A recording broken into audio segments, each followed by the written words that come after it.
지난 시간에 순환 배열에 대한 설명을 해드렸었어요. 순환 배열에 대해서. 그래서 배열 기반 리스트를 우리가 일반적으로 구현하면 푸시백, 팝백만 효과적이고 푸시 프론트와 팝 프론트는 ON 비용이 들어요. 그런데 푸시 프론트와 팝 프론트도 O1에 하고 싶으면은 순환 배열이라는 방식을 사용하면은 배열 기반 리스트에서도 앞과 뒤에서 다 O1에 할 수 있습니다. 그리고 이 순환 배열 방식으로 우리가 구현하기 위해서는 기존에 안 썼던 두 가지 색인을 써야 돼요. 헤드와 테일. 헤드와 테일을 써야 되겠고, 헤드와 테일만 쓰면 넘 아이템스를 사용하지 않고도 구현할 수 있지만, 일반적으로는 넘 아이템스를 그냥 활용해서 코딩하는 게 더 편합니다. 그리고 정수 하나를 더 쓰는 거니까 그렇게 용량을 뭐 어마어마하게 쓰는 것이 아니기 때문에 쉽게 구현하기 위해서는 헤드와 테일이라는 색인 플러스 넘 아이템스 개수까지 유지해서 프로그래밍을 하면 됩니다. 자, 이 시간이 많으면 이 그 서큘러 리스트도 제가 직접 하나하나씩 만들어 가면서 설명해 주면 좋을 것 같은데 지금 시간이 좀 부족한 관계로 순환 배열은 제가 만들어 놓은 코드를 보여드리면서 설명을 해드릴게요. C++, 자바, 파이썬을 각각 조금씩 보여드리면서 코드를 보면서 설명드릴게요. 순환 배열 코드는 제가 오늘 수업 들어오기 전에 올려놨어요. 그래서 참고해 주시면 되겠고요.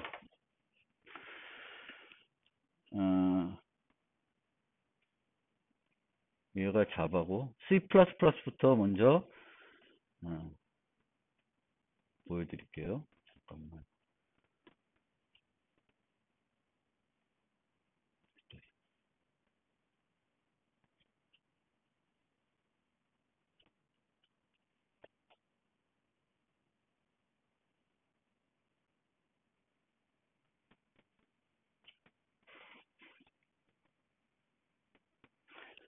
C++하고 파이썬은 순환 배열 코드를 3개를 드렸어요.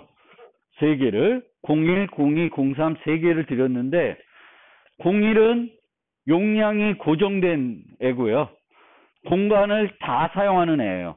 공간을 다 사용하는 애고 02는 공간을 하나 안 씁니다. 일부러. 왜 안 쓰는지 좀 이따 설명드릴 거고 03은 동적 배열 기법을 쓰는 거예요. 동적 배열 기법을 사용하는 방식이 되겠습니다.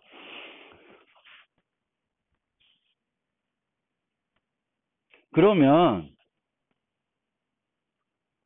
왜 공간을 하나 안 쓰면 특히 C++의 경우에는 공간을 하나 안 쓰면 편리하게 구현할 수가 있어요. 공간을 다 쓰면 구현하기가 좀 어려워져요. 어떤 부분이 어려워지냐면 반복자를 구현하기가 복잡해져요.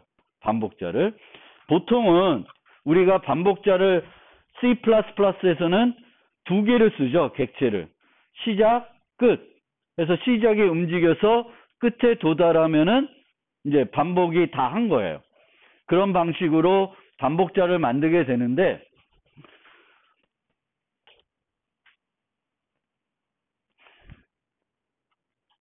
만약에 이거 갖고도 설명.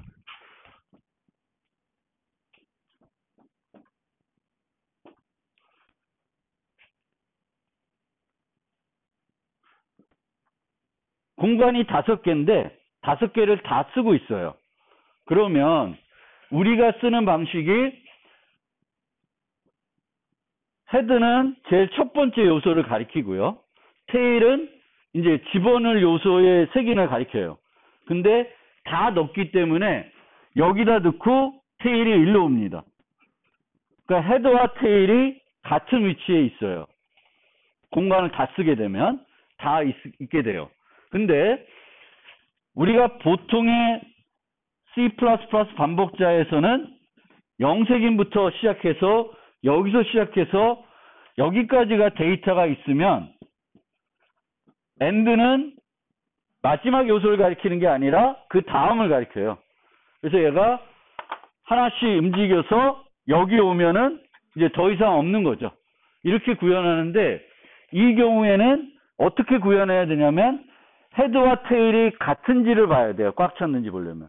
근데 시작부터 헤드와 테일이 같아져 버려요.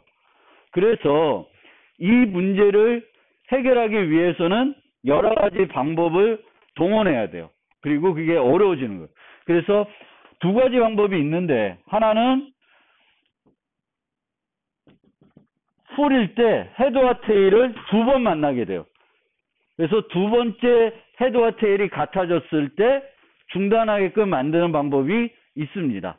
그게 이 01에 C++01 버전에 들어있는 부분이고 여기 보면은 카운트라는 값이 멤버 변수가 있는데 이 카운트가 0일 때가 아니라 1이 되면은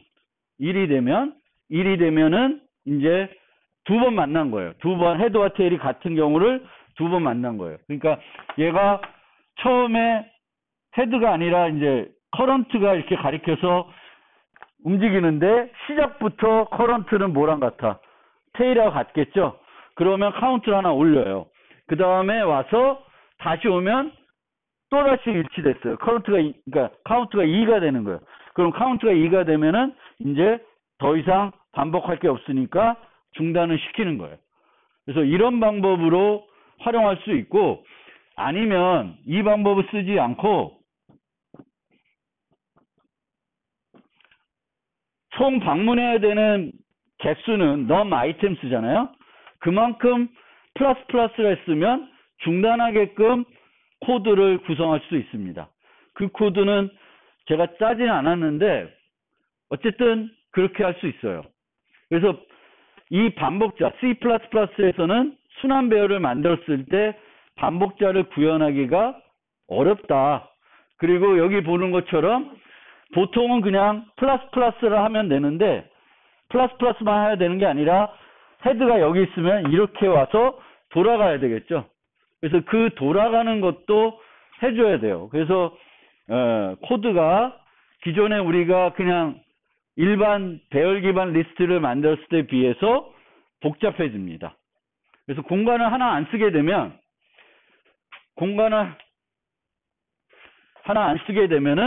늘 헤드는 어디를 가리켜? 테일은 빈 공간을 가리키게 돼요. 그러면 AND를 어디로 가리키면 돼요? 테일을 가리키면 돼요. 그래서 똑같이 이제 예전에 얘 만들듯이 만드는데 순환되게끔 플러스라고 모듈러만 해주면 되겠고 그냥 커런트가 테일에 도달하면은 중단하게끔 만들면 돼요. 그러니까 조금 더 반복자를 구현하기가 쉬워지죠. 그래서 두 번째 거를 보면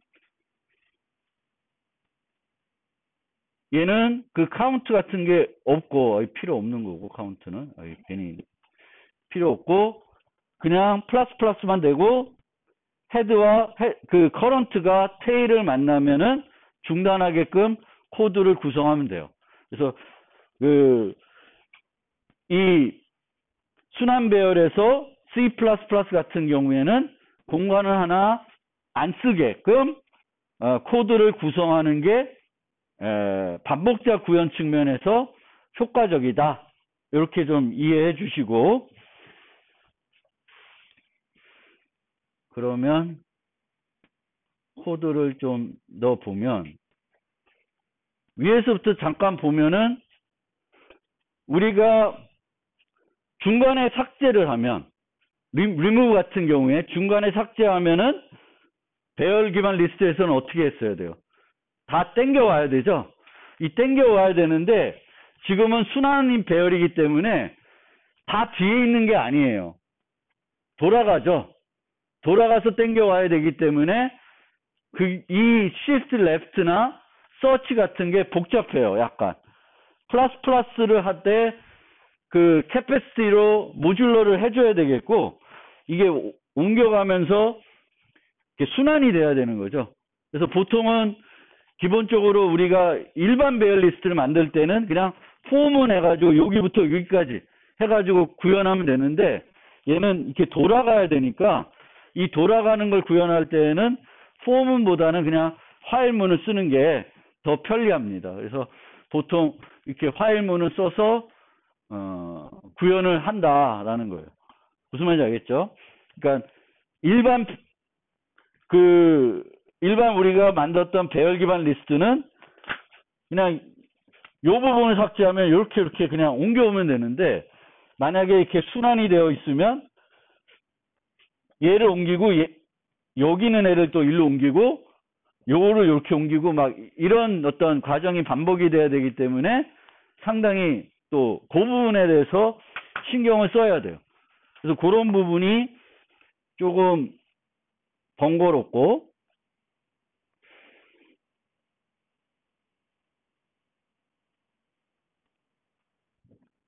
요 색인 연산자의 경우에는 보면은 색인은 0부터 num items 마이너스 1까지가 유효한 거예요.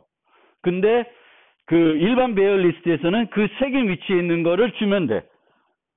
근데 여기는 그 색인 위치에 있는 거 주는 게 아니라 헤드를 비교해서 또 옮겨줘야 돼요. 그러니까 헤드가 여기 있으면 내가 0을 달라면 얘를 주는 게 아니라 얘를 줘야 되는 거예요. 그래서 여기에서 인덱스에다 뭘 더해? 헤드를 더하고 모듈러를 해줘요. 그래서 그런 색인들이 내부적으로 저장되어 있는 색인하고 이 바깥에서 생각하는 색인이 같지 않겠죠. 그렇죠? 우리는 바깥에 쓸 때는 얘가 순환되어 있든 상관없이 0부터 n-1까지 색인을 쓴다고 생각하는데, 안에 들어가면 0이 3일 수 있고 4일 수가 있는 거죠. 그거를 조정해 줘야 되는 걸 해줘야 돼요. 그러니까 색인 기반 연산들은 밖에서 쓰는 0 기반 색인을 0 기반 색인 쓰지만 내부적으로는 0이 아니게 되는 거죠. 그래서 그 부분을 또 하면 되고, 나머지는 그렇게 어렵진 않아요. 왜냐하면 푸시백은 테일 위치에 넣고 테일을 하나 증가시켜 주면 돼요. 근데 항상 증가할 때 플러스 하는 게 아니라 플러스 1하고 나머지 연산을 취해줘야 돼요. 그래서 이게 순환되게끔 플러스 1하고 순환하면 되겠고, 팝백도 테일을 하는데, 우리가 이 나머지 연산에서 또 여러분들 알아두시면 좋을 게, 빼내면 일반적으로는 테일 마이너스를 하는 거예요. 마이너스 테일 해야 되는 거잖아요. 근데 이게 순환이 돼야 되니까 마이너스 할 수는 없고,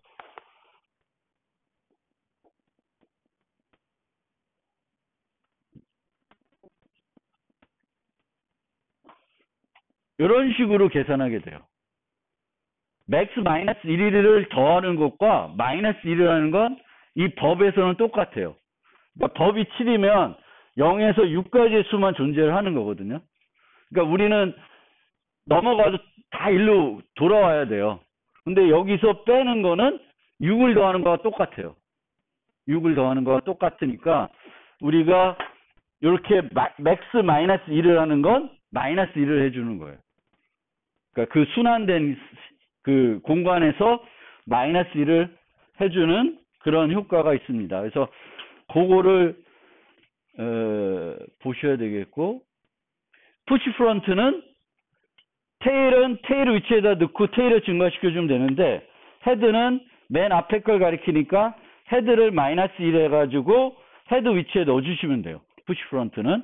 근데 이때에도 헤드 마이너스 1이 그냥 마이너스 1이 아니라 맥스 마이너스 1을 더해줘야 되는 거죠.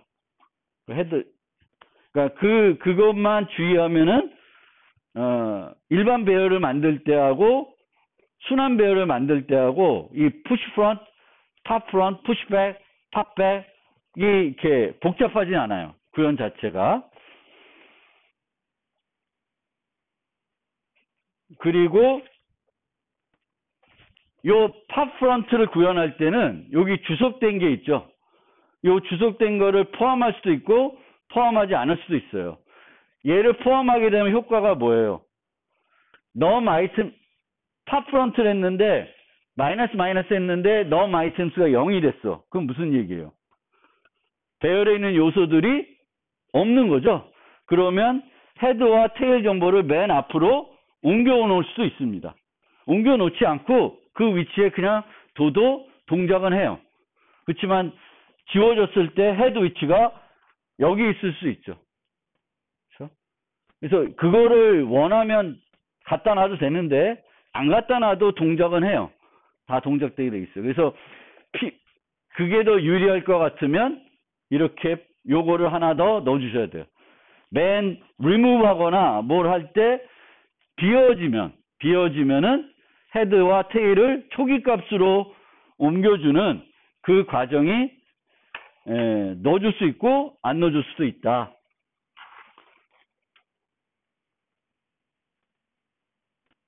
그리고 이제 순환 배열이 되면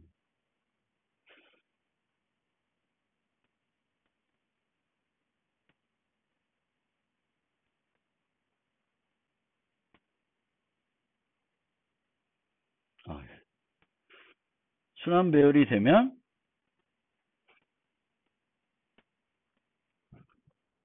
요 인크리스 캐패시티가 일반 배열의 동적 배열 기법하고는 조금 차이가 납니다. 그래서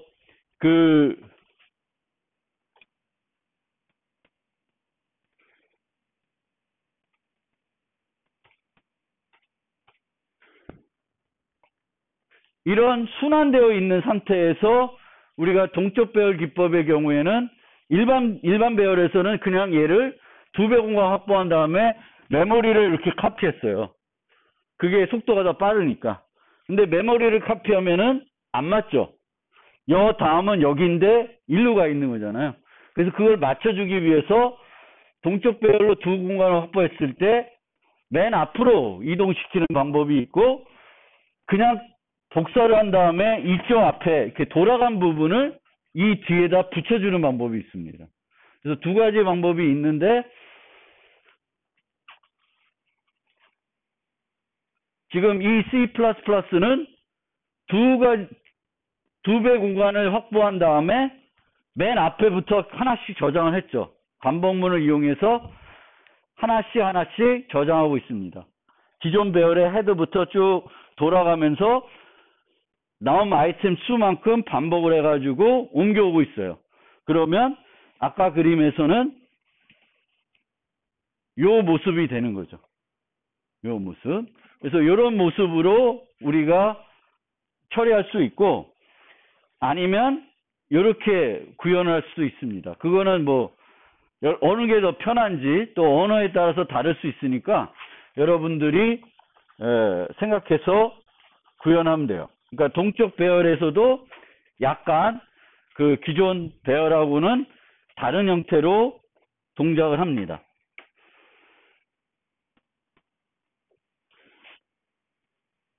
그거 좀 설명드렸고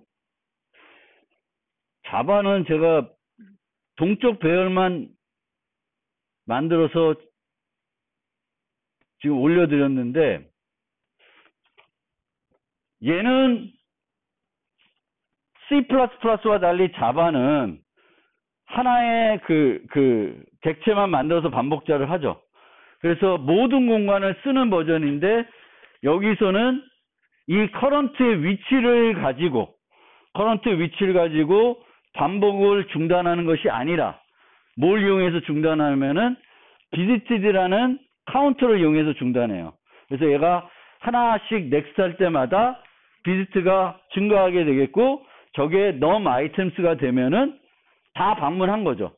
모든 요소들을 한 번씩 만났으니까 더 이상 데이터가 없다. 이렇게 구현을 할 수 있습니다. C++에서도 비슷하게 할 수 있는데 이렇게 깔끔하게 나오지는 않죠. 그래서 C++는 begin end를 쓰는 개념이기 때문에 이렇게가 잘 안 되고 자바는 여기 되고 파이썬도 이런 식으로 만들 수도 있어요. 그래서 그 점이 조금 차이 나는 부분이고 나머지는 뭐 C++나 다른데 여기의 경우에는 이 자바 버전의 경우에는 그냥 메모리 카피를 한 다음에 앞부분을 뒤에 갖다 붙였어요. 한 번 더.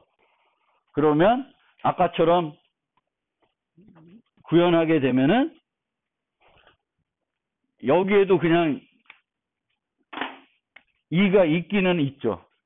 근데 무시할 거니까 한번 이 통째로 복사한 다음에 이 앞부분을 여기로 복사를 해가지고 그 동적 배열을 만들고 있습니다. 이거는 뭐 어떤 언어에서든지 이렇게 하든 이렇게 해가지고 순환되게끔 헤드부터 하나씩 플러스 해가지고 가면 끝까지 도달할 수 있게끔 만들어주면 돼요. 동적 배열할 때. 그래서 이제 동적 배열 기법을 구현하는 방법이 이제 일반 배열하고 조금 다르다는 거를 여러분들이 이해해 주면 좋겠어요. 그리고 지금까지 제가 파이썬은 잘 안 보여드렸는데, 파이썬도 잠깐만 언급하면, 지금까지는 파이썬 코드를 잘 안 보여드렸죠.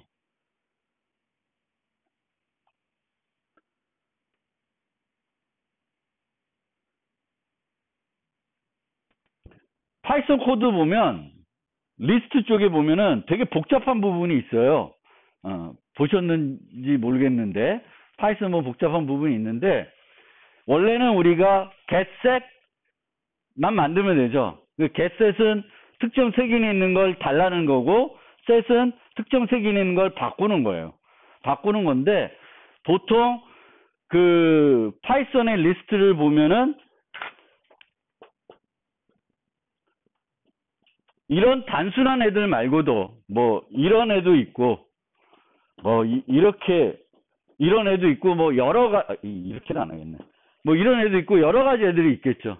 그런 것들을 다 하게끔 만들기 위해서 이 set 아이템, get 아이템을 만들어 놓은 거예요. 그러니까 이거는 너무 신경 안 쓰셔도 되고 만약에 내가 이 슬라이싱이라 그러죠. 파이썬에서 슬라이싱을 내가 만든 리스트에도 그대로 쓸 수 있게 만들기 위해서는 이런 과정이 거쳐지는 거예요. 그래서 여기 보면은 인덱스가 여기는 파이썬은 오리 타이핑이라고 하죠. 그러니까 여기에 꼭 특정한 타입 하나만 올 수 있는 게 아니라 다양한 게 올 수 있어요. 근데 여기에 set 아이템이나 get 아이템에서 이 인덱스에 기대하는 거는 정수 하나 아니면 슬라이스예요. 슬라이스는 이런 형태로 되어 있는 데이터예요. 그래서 그게 int면 그냥 우리가 만든 일반적인 get, set 이 되겠고 슬라이스면 슬라이스를 하기 위한 형태를 준비하는 거예요. 근데 이 슬라이스를 구현하려고 하면 너무 복잡하니까 어떤 방법을 저는 썼냐면은 내가 만든 자료 구조와 별개로 내 자료 구조에 있는 데이터를 파이썬의 리스트로 바꾼 거예요. 파이썬의 리스트로 바꾸고 그 리스트에 대해서 슬라이스를 처리하고 있습니다. 원래 되는 애니까 처리하고 다시 그 슬라이스된 거를 원래대로 바꿔주는 거예요. 그런 방법으로 이걸 구현하고 있어요. 그래서 여기 있는 복잡한 요 부분들은 원래는 우리가 일반적인 C++나 자바 자료 구조 만들 때는 필요 없는 부분이고 실제 우리가 관심 있는 거는 getset 정도인데 이제 그 파이썬으로 한번 해보다 보면은 이런 거는 실제 어떻게 구현할 수 있지를 여러분들이 생각해보고 실제 해보면은 되게 도전적이고 저만 재미있겠네.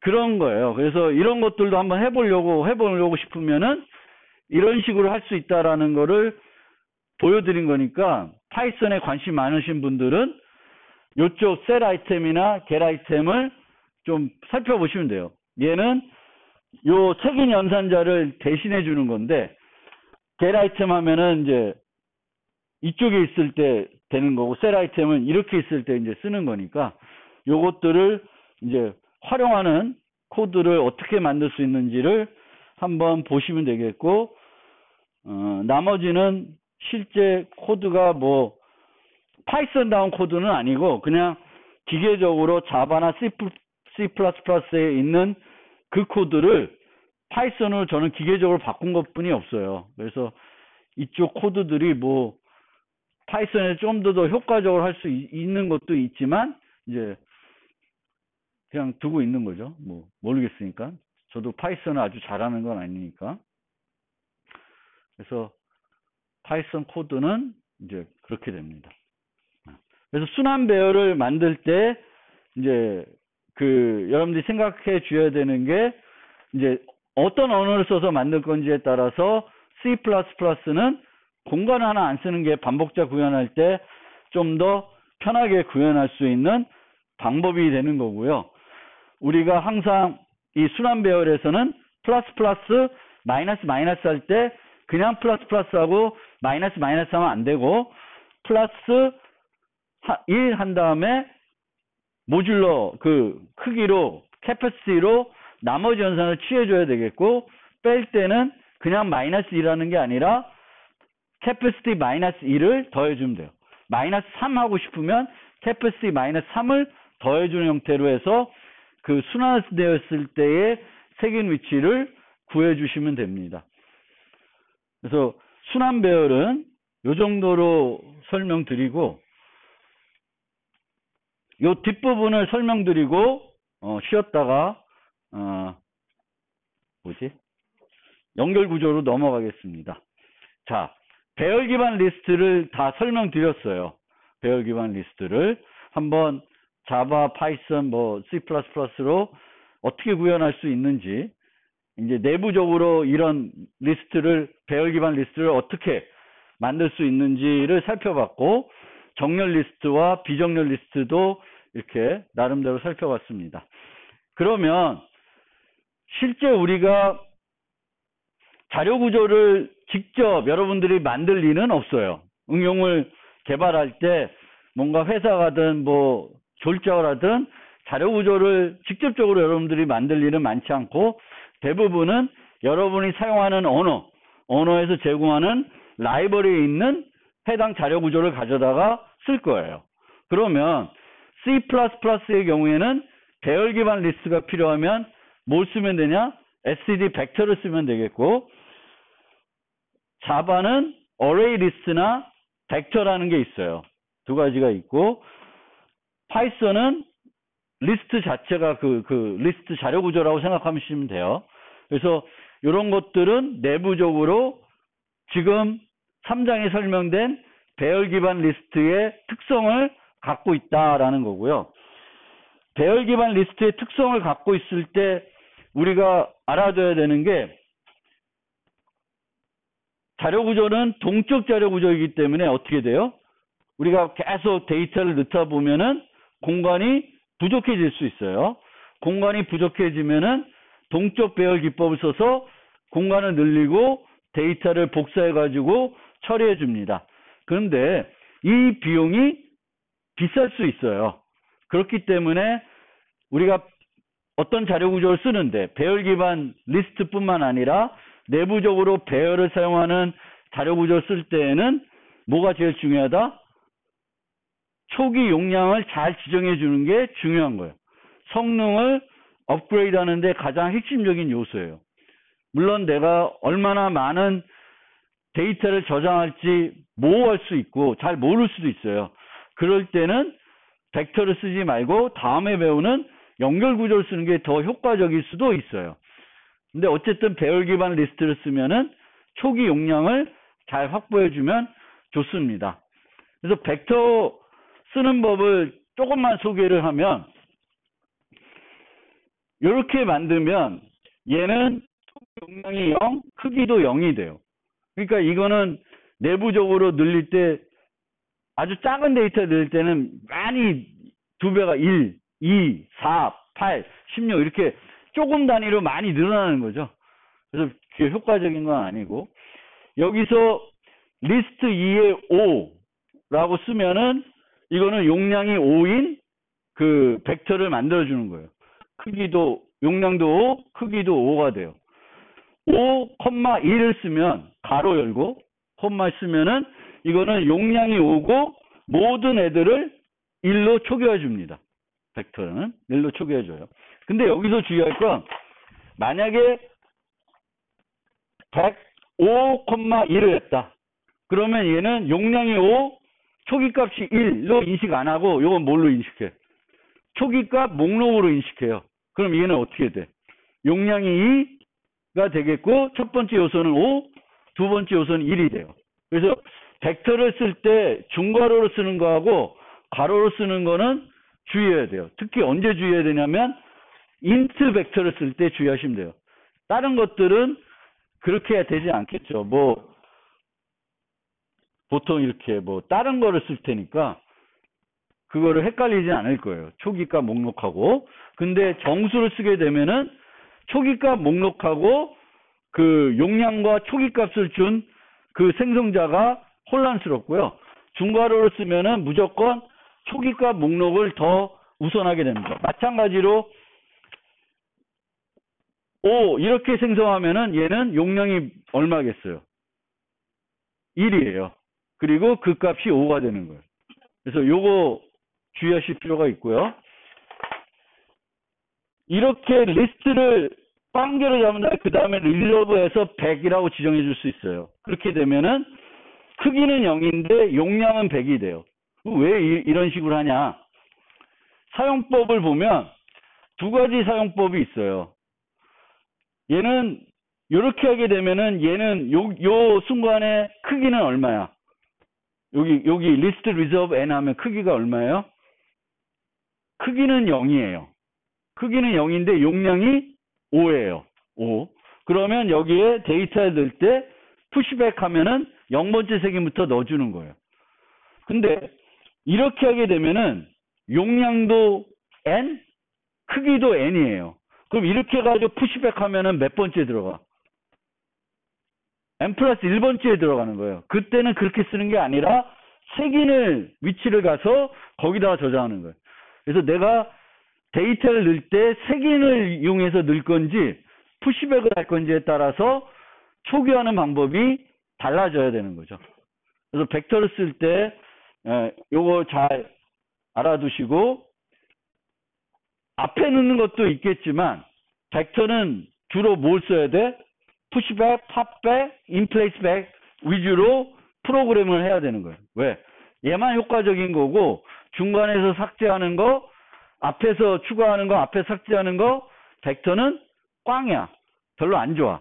그래서 그것이 그 연산들을 많이 해야 되는 것이면 벡터 쓰면 안 되는 거야. 다른 자료 구조를 써야 돼. 벡터는 그냥 뒤에다 넣고 언제 써요? 색인 기반 연산들을 많이 쓸 때. 왜냐하면 배열이니까 어떤 이점이 있어요? 임의 접근을 할 수 있는 거죠. 그래서 임의 접근을 많이 활용하고 싶다. 그러면 벡터를 사용하시면 돼요. 그리고 몇 가지 추가적으로 좀 알아두시면 좋은 게 resize, assign, shrink to fit 이런 메소드는 잘 알아두시면 프로그램 할 때 좋아요. resize는 크기를 줄여줘요. 용량도 같이 준다고 생각하시면 돼요. 그리고 assign은 내부 내용을 바꿔줘요. 아예 다른 걸로 바꿔줄 때 assign 쓰고요. shrink to fit은 capacity가 용량이 크기보다 엄청 클 때 이제 낭비되는 공간을 버리고자 할 때 이제 쓰는 게 shrink to fit입니다. 그래서 이런 거를 잘 알아두시고 벡터를 만든 다음에는 이 알고리즘에 또 이 벡터를 가지고 프로그램할 때 쓸 수 있는 여러 기본적인 함수들이 있죠. 그리고 이 함수들은 주로 뭘 받아요? 반복자를 받아서 처리해줘요. 그래서 find에서 begin, end, item 하면은 처음부터 여기까지 찾아주는 거죠. 그래서 벡터를 또 잘 쓰려면 반복자를 쓰는 법을 알아야 되죠. 그래서 C 플러스 반복자는 begin, end 개념인데 이 begin, end 개념을 쓰면은 좋은 점은 뭐예요? 구간을 나타내기가 편해요. 내가 처음부터 하는 게 아니라 여기에 이런 식으로 프로그램할 수도 있죠. 그러면 앞에 세 개 건너뛰고 검색하는 거죠. 그래서 이 다른 언어, 자바나 이런 언어에는 구간을 반복자 갖고 나타낼 수가 없는데 다른 반복자들은 무조건 처음부터 끝까지 가는 거예요. 근데 C++는 begin, end 개념을 통해서 구간을 편리하게 나타날 수 있죠. end -3 뭐 이렇게 해가지고 끝에서 3개 제외하고 거기까지만 해라. 이 구간을 나타내기가 대단히 편리합니다. 그리고 혹시 이렇게 이제 L-value, R-value 전달할 때 푸시백이 두 종류로 되어 있어요. 그리고 인플레이스백까지 보통 3가지 연산을 제공해줘요. 삽입 연산을 3가지. L-value 받는 거, R-value 받는 거, R-value 받을 때 R-value 대신에 생성자, 인자들 받는 거. 그게 인플레이스 버전이거든요.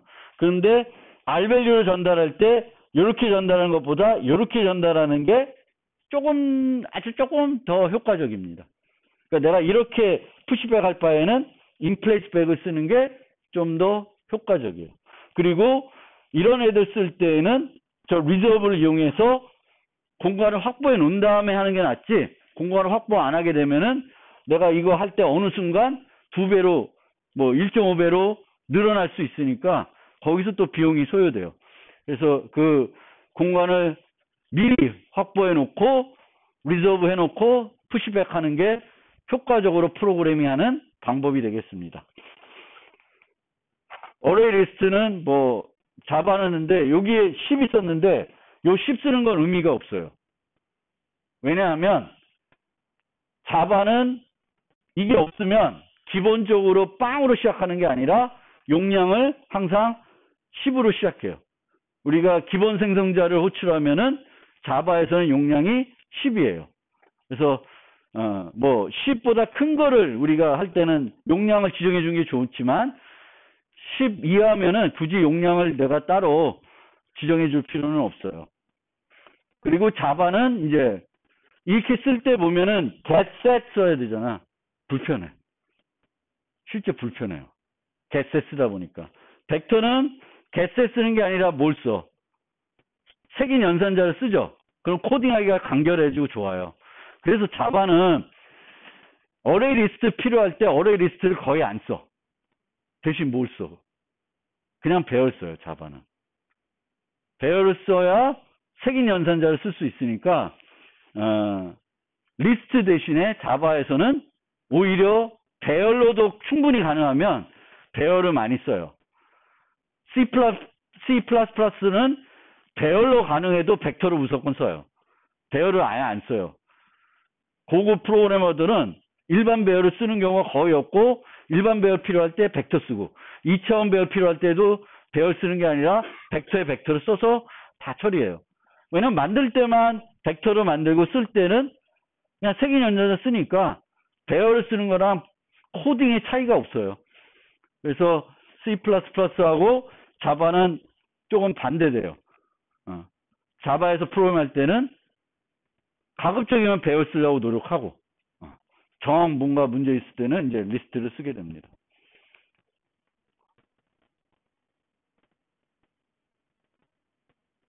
여기 있죠. 배열을 사용한다. 그리고 어레이 리스트 말고 벡터도 있는데 이 벡터는 동기화를 지원해요. 동기화를. 그러니까 멀티 스레드 프로그램 할 때 뭔가 해주는 거예요. 근데 내가 멀티 스레딩을 안 해. 그럼 저기 필요 없는 거죠. 그러면 쟤를 쓰면 어떻게 돼? 일반 프로그램 할 때. 성능이 안 좋죠. 그래서 일반적으로 우리가 프로그램 할 때 벡터를 쓰는 경우는 거의 없어요. 어레이 리스트를 씁니다.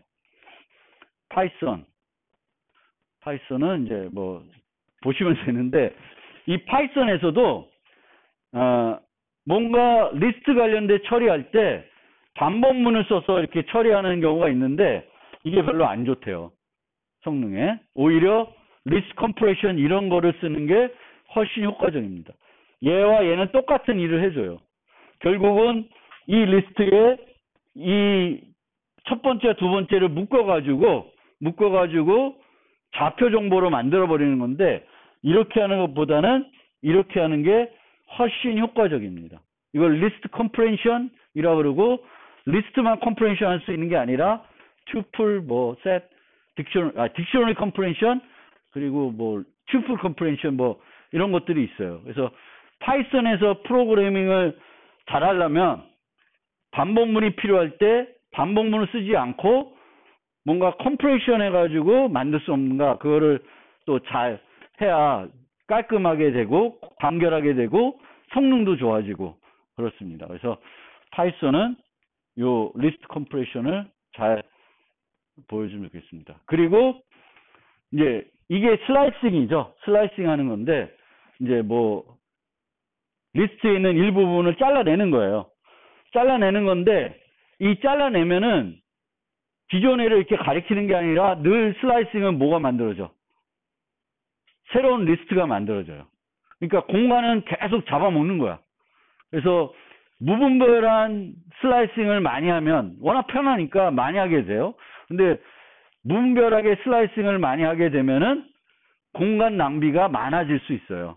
그래서 슬라이싱도 적당히 하시면 좋아요. 너무 편하니까 불필요하게 쓴다든지 그러면 안 좋습니다. 그래서 저것도 잘 생각해 보시면 되겠습니다. 자, 그래서 여러분들이 이제는 어떤 언어든 배열 기반 리스트를 쓰면 저게 내부적으로 어떻게 만들어져 있지를 이해하고 계셔야 되겠고, 어떤 연산을 쓸 때 그 연산이 O1인지 ON인지 다 보시고 O1에 해당되는 애들만 가지고 프로그램 하도록 노력을 해야 되겠고, 그 다음에 배열 기반 리스트는 항상 그 용량을 충분히 확보해 주는 게 중요하다는 점을 기억하고 초기화를 잘 해주시면 좋겠습니다. 초기화를 잘해서 쓰시면 효과적으로 쓸 수 있습니다. 결국 자료구조 수업은 이걸 배우는 거예요. 이게 핵심인데, 덤으로 여러분들이 자료구조 관련된 걸 내부적으로 코딩을 해보게 되겠고, 그 코딩을 통해서 여러분들의 프로그램 실력을 좀 늘리는 거예요. 근데 그것이 안 는다고 하더라도, 그게 안 된다고 하더라도 컴퓨터 공학도니까 반드시 자료구조의 특징들은 여러분들이 이해를 해야 돼요. 근데 자료구조의 특징이라는 게 어렵지 않죠.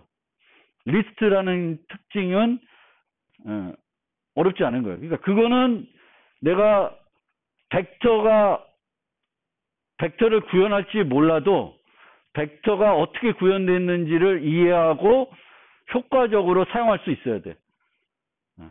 그러니까 첫 번째는 내가 SED 벡터가 있다. 그럼 얘가 내부적으로 어떤 식으로 구현될지를 이해하고 그 이해 바탕으로 효과적으로 쓸 수 있어야 돼. 그게 첫 번째로 여러분들이 모든 여기 계신 분들이 다 갖춰야 되는 거고, 그 다음에 좀 더 프로그램 실력이 좋으신 분들은 이런 것들을 직접 구현해 보면서 본인의 프로그래밍 능력을 한 단계 수업을 통해서 또 끌어올리는 거죠. 그래서 그 두 가지를 다 하시면 좋은데, 후자가 잘 안 되더라도 전자는 놓치지 마세요. 전자를 놓치면 안 돼.